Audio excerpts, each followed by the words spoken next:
নমস্কার, আমি বৈশাখী। বৈশাখীর গল্প কথায় টুকরো টুকরো গল্প নিয়ে আবার হাজির হয়ে গিয়েছি আজ। আপনাদের বলবো গল্প এক সন্দেহের ফুলশয্যার রাত। গল্প পাঠ এবং গল্প লেখায় আমি বৈশাখী বিশ্বাস দেবনাথ। গল্পটি প্রথম থেকে শেষ পর্যন্ত শুনবেন।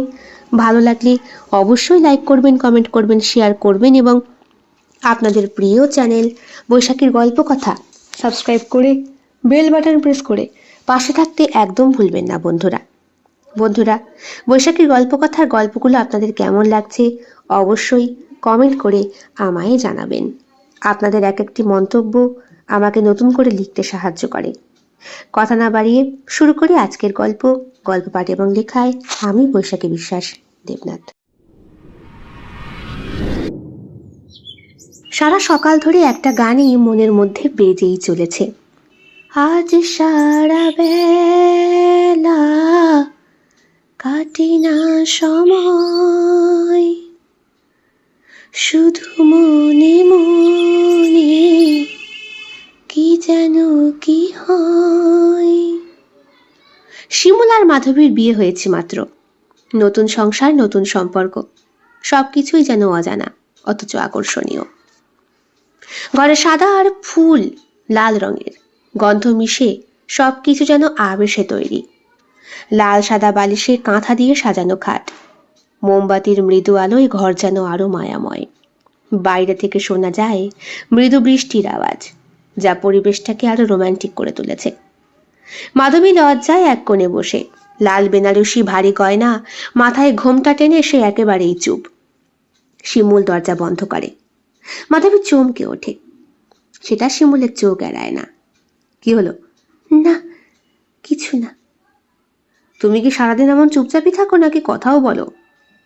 না, মানে কি বলবো, যা মন চায়, যেটা মন চায় বকবক করো। আমি আসলে কথা না বলে থাকতে পারি না। কথাটা বলে শিমুল। ছোটবেলায় ওই মা মাসিরা বোধহয় বড্ড বেশি বকবক করা শিখিয়েছে বলে আবার নিজেই চুপ হয়ে যায়। কারণ মাধবীর মা তাকে জন্ম দিয়েই মারা গিয়েছিল।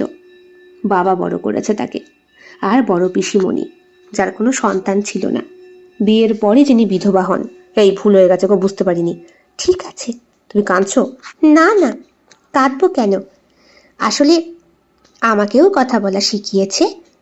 নতুন জায়গায় বেশি কথা বলতে বাড়ি থেকেই বারণ করেছে।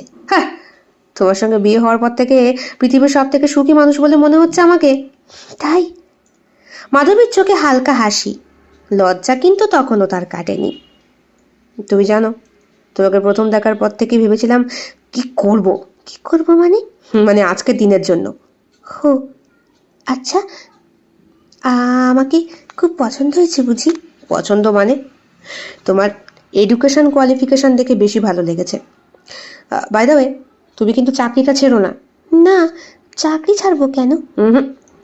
আমার জন্য না, নিজের জন্য চাকরি করো। অবশ্যই তোমার নিজের পায়ে দাঁড়িয়ে থাকাটা অবশ্যই দরকার। তাছাড়া তাছাড়া তাছাড়া আমি সবসময়ই চেয়েছিলাম একটা শিক্ষিত মেয়েকে বিয়ে করব, অন্তত যে চাকরি করবে। আমার বন্ধু বান্ধব সবাই মেয়ে করে বউগুলোকে নিয়ে আসে আর গল্প করার সময় গর্ব করে বলে ওদের টাকায় সংসার চলে, বউগুলো রান্না করে, এই করে ওই করে, সারাদিন ঘর সামলায়, আর রাত্রেবেলা বউগুলোর উপরে অকথ্য অত্যাচার।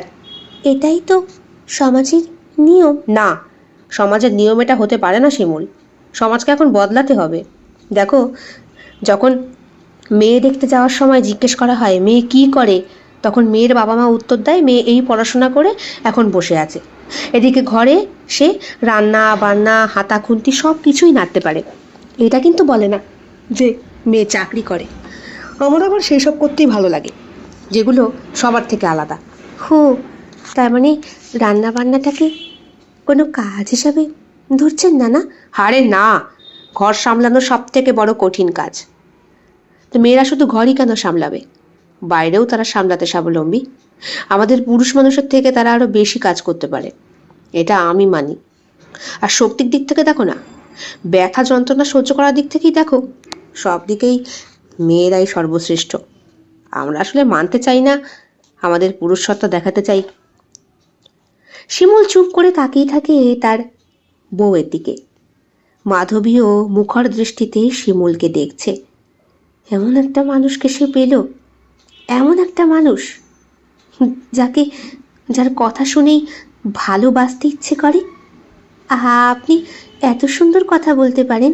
হ্যাঁ, তাছাড়া তোমাকে তো ভালোবেসে ফেলেছি, তাই কথাগুলো বেরিয়ে গেল। কথার মধ্যেই হঠাৎ শিমুলের ফোনটা বেজে ওঠে।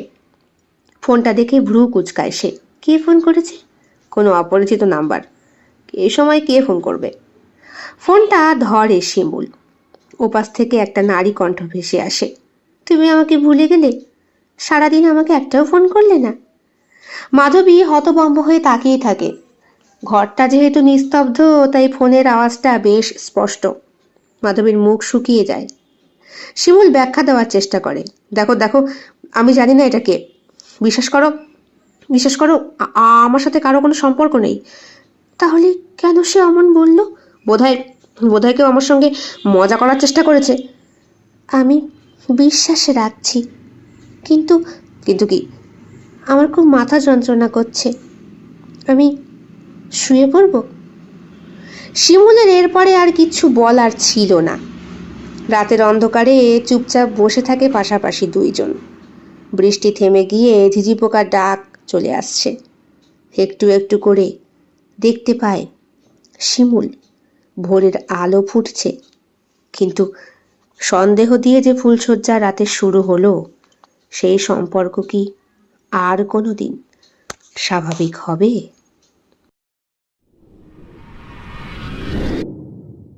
ছোট গল্পের সমাহার আপনাদের কেমন লাগছে অবশ্যই কমেন্ট বক্সে কমেন্ট করতে একদম ভুলবেন না।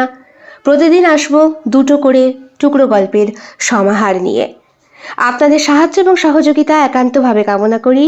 ভালো লেগে থাকলে অবশ্যই বৈশাখীর গল্পকথা চ্যানেলটি সাবস্ক্রাইব করে বেল বাটন প্রেস করে পাশে থাকবেন বন্ধুরা। আজ এই পর্যন্তই, আবার দেখা হচ্ছে আগামীকাল। সকলে খুব ভালো থাকবেন, সুস্থ থাকবেন। নমস্কার।